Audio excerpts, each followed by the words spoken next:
This comment says, we're in management. What does behavior modification look like and helping him regulate?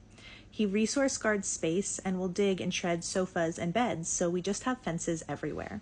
So an individual's training plan is going to be really tailored to the individual, and it wouldn't be responsible of me to make specific recommendations without doing a full functional assessment of the dog's behavior. That being said, let me walk you through the process of what this might look like. So my clients are always going to start by filling out a new client questionnaire, and it's this lengthy document that is designed to help me identify all of the stressors in the dog's life, which is usually a much longer list than the list of presenting concerns. Some really common areas of stress are vet visits and grooming, car rides, absences, walks, reactions to stimuli outside of a fence or from a balcony or porch or outside of like the windows or doors of a house. I want to know how they feel about visitors coming into the house, how they feel about meeting strangers, how they feel about familiar dogs, unfamiliar dogs. For example, it wouldn't be uncommon for me to discover that what is being perceived as play with other dogs is actually more of an over-aroused interaction or a tense interaction, but not actually play, and therefore not actually bringing the benefits of social play, but instead bringing the harm of those negative interactions. So I want to identify all of the stressors in my dog's life from their perspective, not just what is stressful to the people, although that certainly matters. And then I want to put management around all of those stressors. So if my primary concern is resource guarding, I still need to pay attention to management around stress responses to sights and sounds outside of the house and car rides and vet visits, because all of that stress is connected. My dog is going to be less able to learn what I want them to learn in terms of resource guarding, and they're going to be less likely to. So if resource guarding is my primary concern, managing those other stressors is going to impact my dog's resource guarding behavior.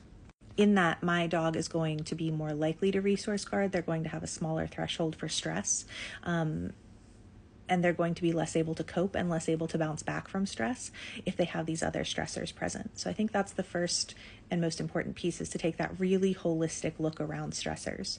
And then, of course, within that, we also want to be looking at all other aspects of enrichment.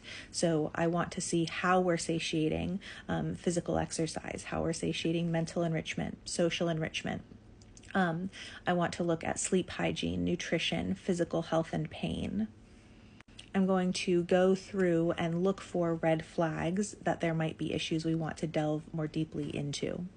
I'm going to look at things like if I have a dog who is dealing with behavior concerns, particularly around like having a dysregulated nervous system, so hyperarousal, anxiety disorders, that sort of thing, and they're doing activities like playing fetch or tug, or if they are not allowed to sniff on their walks.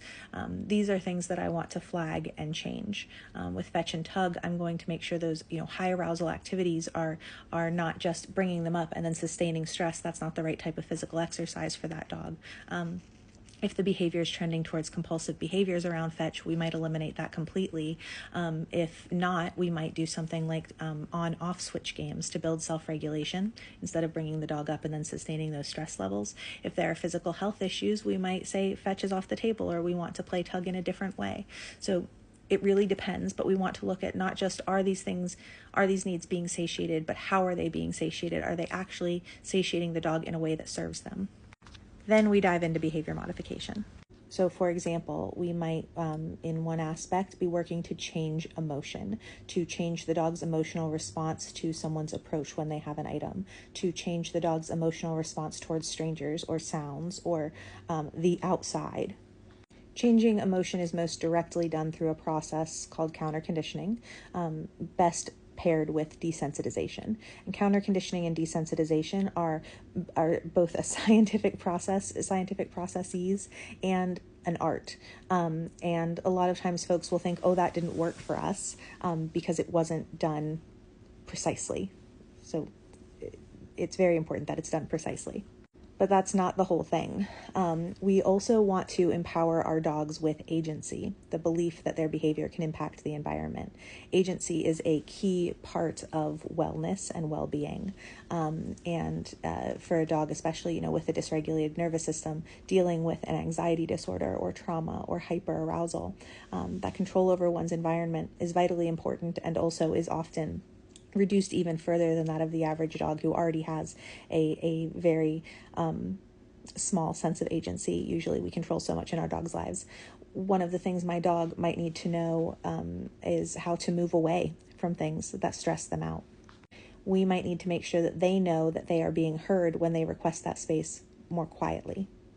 Agency also builds resilience to stress, which is going to help us out, because when a stressor happens, my dog isn't being taken out quite as hard by that stressor. So if my dog is feeling unwell, they have an ear infection, their tolerance for stress is going to shrink. Is it going to shrink so much that we end up back in resource guarding territory because their stress hormones are that high? Or can they handle a stressor that's going to happen in life without it completely derailing them? Or something in between? Can we make it so that they're not perhaps resource guarding as intensely in those moments? So we're building agency, we're teaching flight. Another piece of building self-regulation, I talked a bit about, things like exercises like on-off switch games, but we can also help our dogs do this by noticing how they currently cope with stress and ask if that's serving them. So if I have a dog who is digging and shredding sofas and beds and that sort of thing as a way of coping with stress, I can say those activities are actually probably not reducing stress. They're getting the heart pumping more, they're increasing respiration, they're engaging the sympathetic nervous system more and more. And so those activities, although they serve the function of the dog is trying to reduce their stress levels to displace that arousal, it's not serving them. It's sustaining and or increasing their stress levels. So how can I help my dog engage in behaviors that will actually serve them instead? Almost in all situations, there are some exceptions to this, but in almost all situations, the formula of taking space and engaging in a calming activity will be helpful. There is nuance here. But generally speaking, taking space from the trigger and then engaging in something that does bring them down, carrying something in their mouth, eating, sniffing, chewing, licking, things that lower the head beneath the body, taking space from the trigger and then engaging in an activity that will bring them down on a physiological level in the same way that these former behaviors were bringing them up or keeping them up. And then that's going to feel good. That's going to be intrinsically reinforcing, because the dog is going to go, oh, that does actually feel a lot better. Thank you. Now, that's not a perfect formula. Taking space from the trigger isn't going to help with, say, like separation anxiety. And if you're dealing with frustration, it's kind of like this. You have to get the distance just right, because a certain amount of distance might actually increase frustration. So there's some nuance here. But especially when you're dealing with fear and anxiety, almost always taking space and coming down, or you're dealing with big frustration, you just need to get enough distance and then come back down. And then we see our dogs learn to do this more and more on their own. We need to intervene less and less. We're also working in a lot of these cases, when we're talking about a dysregulated nervous system, whatever flavor of that is happening, the sympathetic nervous system is over-engaged, right? And so the body is responding as if it's being chased by a lion. And so we need to create safety and security. Some of that is through management. Some of that is through agency. Some of that is through, empowering the dog to have an impact on their environment and to have access to the coping skills they need to navigate the world. But it can also mean creating safe spaces, portable safe places. How do we increase safe relationships? How do we increase safe spaces? How do we help our dog find predictability amongst the chaos? So some things that can be helpful here is like the way I teach relax on a mat really creates like a very well generalized idea of what a mat looks like. And I don't really have people cue the dog to it. It just becomes this floating island of security that kind of appears everywhere in their life. Or we might utilize pattern games to create some predictability amongst chaos.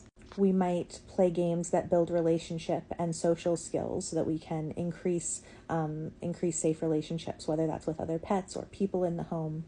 So it can really be quite nuanced. I think some people might be surprised to know that a lot of behavior therapy is is talking, is us figuring out the nuances of what the dog needs and then putting that into action. It's like a puzzle. It requires sort of detective work.